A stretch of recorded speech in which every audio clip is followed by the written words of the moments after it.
Hey friends, this is Josh Hayward and welcome to a very special edition of the Find Your Craft Show. This is episode 100.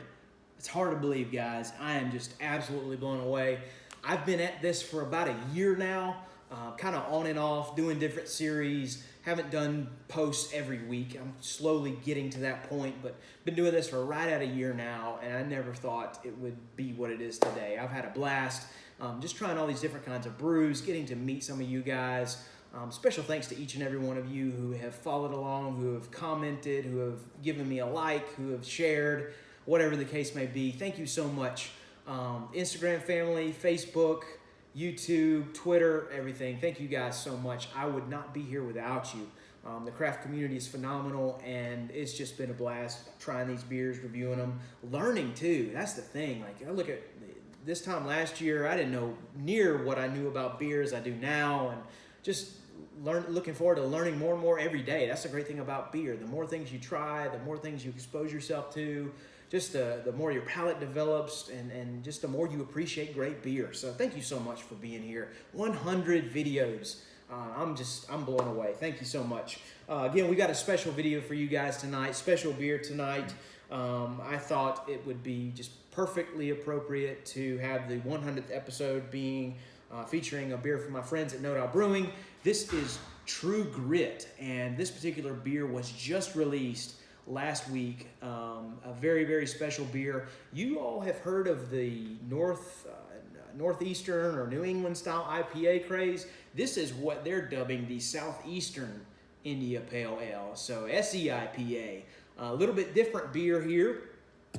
The thing that kind of sets this beer apart and it makes it very different is the fact that NoDa has added grits into the mash of this beer. For those of you guys who aren't from the South and don't know what grits are, they come from corn. It's kind of a staple or a kind of a staple breakfast food in the South.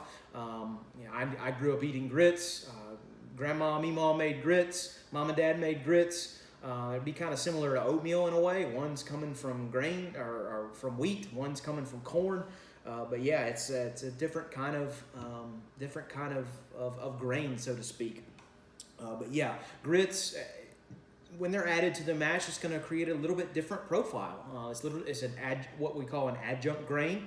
It's added in addition to your standard malt.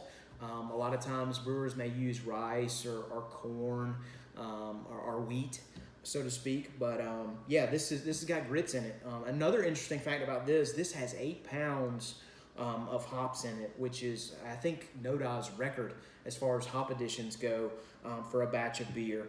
Again, this brew was released just last week. I had a little taste of it in the tap room, but had to get the 4-pack. Another interesting fact about this one, nearing 2,000 followers on Instagram, and I'm going to be giving one of these away along with a bunch of other beers in a 2,000 follower giveaway. So stay tuned for that if you follow on the gram, so to speak.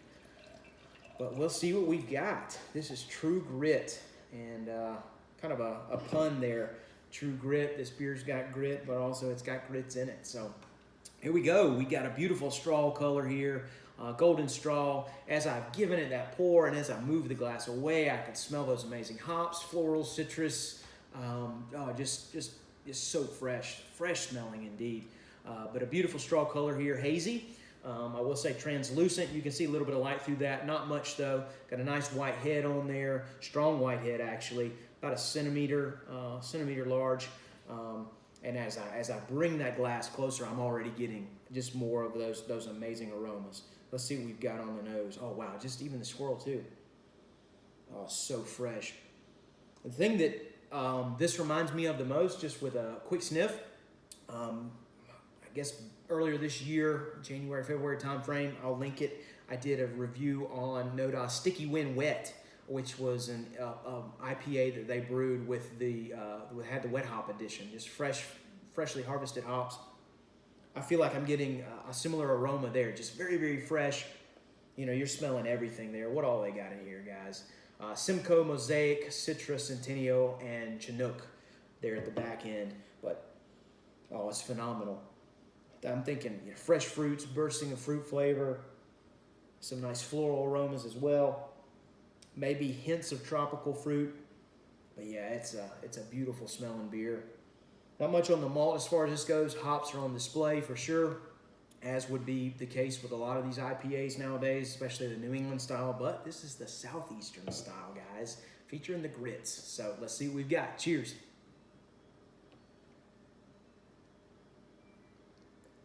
Wow, that's great. This is a great beer, but it's very different from the standard juicy type IPAs. You still have that fruity element to it. You've got the citrus fruit and some of the tropical fruit in there. But the addition of those grits, and the grits is really what I pinpoint because it's kind of the main staple of separating this beer and making it a Southeastern style. It drinks differently. It's got a nice bitterness that comes in mid-taste and kind of sits on the palate. I don't want to say it tastes like grits, because that wouldn't necessarily be fair, but it's definitely changing the flavor profile, allowing almost like it kind of hits you mid-taste and then kind of sets up the hops in a way. That's the thing I like about it. It just drinks very different from a New England style IPA or any other kind of IPA. Again, the malts, I'd say on the white bread type spectrum, they're not base malt for sure. They're not meant to be at the forefront. Not a ton of sweetness either. Just kind of a pleasant, kind of a sweetness that comes from some of the fruity type flavor, so to speak. And you get that. I'm tasting the grits. I feel like I taste them just because I've eaten grits my whole life.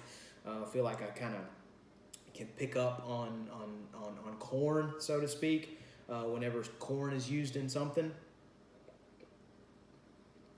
I feel like it just kind of sits on the palate mid-taste and then sets up those hops. It gives it a nice dryness, nice dryness, and then it just sets up the hops even more. And then you're hit with tropical, faint tropical, more on the citrus side, fruit flavor. Very a nice bitterness, nice lingering bitterness. Bitterness hits mid-taste, as I said, and lasts throughout the taste. Post-sip, I'm still getting it. Just a very, very great, a great just compilation of flavor and mouthfeel all there. It's very, very good. Very different, though. So I can't get over how different this drinks than a standard New England style IPA. Yeah, that's a good one.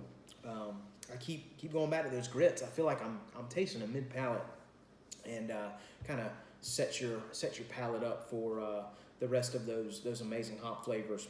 But a very good beer here. Cheers to NoDa on this one. True grit. Using the grits, using 8 pounds of hops, and man, you taste them for sure. Lingering bitterness, a nice freshness, a juiciness that comes in post taste. This one's so easy drinking, very, very easy drinking. It's light. I could very easily enjoy this very quickly. I'll say very a few more times, but a great beer here. Cheers to NoDa on this one. Cheers to 100 different beer episodes. More beers than 100, that's for sure, because I've doubled up with different series and whatnot. But this was a great way to hit that 100 mark. Thank you so much for following along. I can't thank you enough from the bottom of my heart. Hope you guys have a great night, and cheers.